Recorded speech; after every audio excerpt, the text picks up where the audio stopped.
name is Peter Winne. I'm the head rose gardener at Elizabeth Park here in Hartford, Connecticut, and I'm going to talk about how we prune our roses here. Early April is a great time to prune in Connecticut, although this year with the warm winter we've actually been pruning since early March, but typically late March to mid-April is a good time to prune your roses in zone 6B. I'm going to show you what we do here on a rose called South Africa. It's one of my favorite roses. It has sort of a cantaloupe yellow-orange blossom, light fragrance, nice and healthy. It comes from the Cordis company.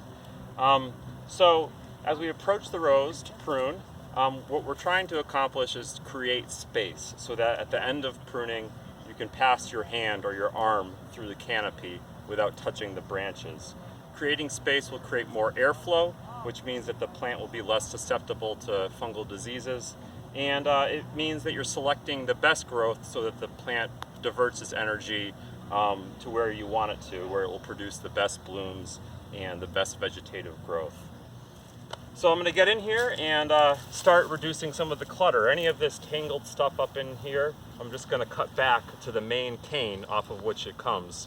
I always cut to just above a growth point, and the plant is going to send its energy into the top growth point that you leave. So you're going to want to make sure that that bud is facing in a desirable direction, preferably outward facing rather than into the plant, because you want the cane to grow outward rather than into itself. So I'm going to cut there.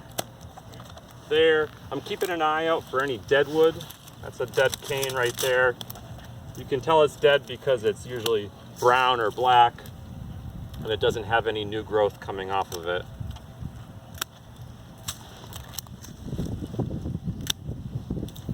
I remove anything that's just kind of small and twiggy. I'm trying to save the healthiest canes with the most promising potential for blooming and new growth this season, and removing the weaker canes. When I cut all the way to the base of the plant. That's kind of a personal preference. I just find that it looks a lot tidier if you don't leave stumps, and it also makes it easier to weed later in the season. I'm removing a lot of clutter here, leaves that have accumulated over the season so I can see what I'm doing. I'm using number 2 Felco pruners, which is a great model and brand. For some of the bigger, thicker ones, it helps to have loppers. I don't have any on me, but I seem to be getting them with my pruners, hand pruners. Something like this I'm cutting out because it's crossing into the center of the plant.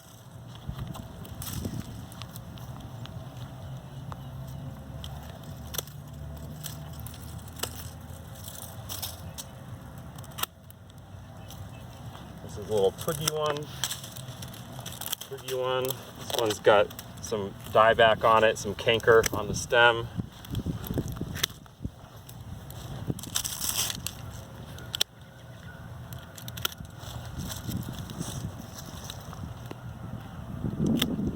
Some people will say that you need to automatically reduce the height of the plant.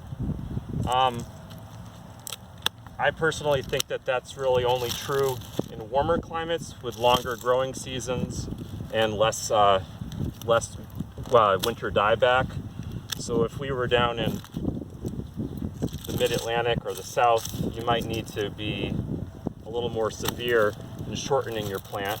Otherwise it could get pretty leggy. But here in Connecticut and New England, I think that Mother Nature tends to do a pretty good job of sizing your plant for you.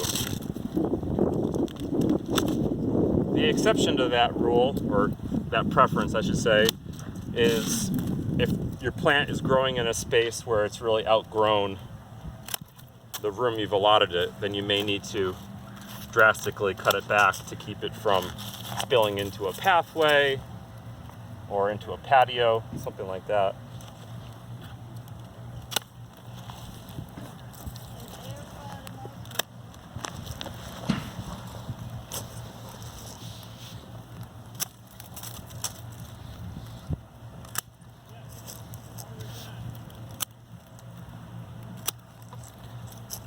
Getting pretty close.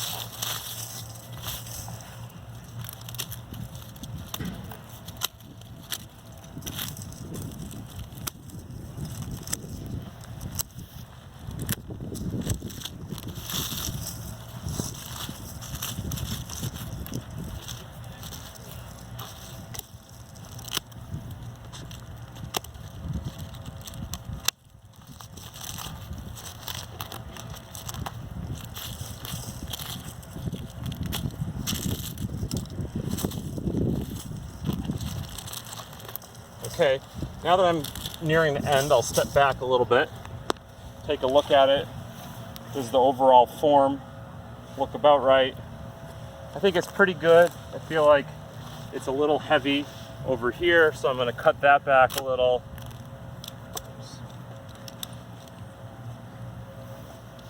Cut that back a little.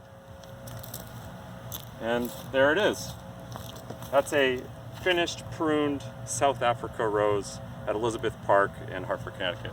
Thanks for joining.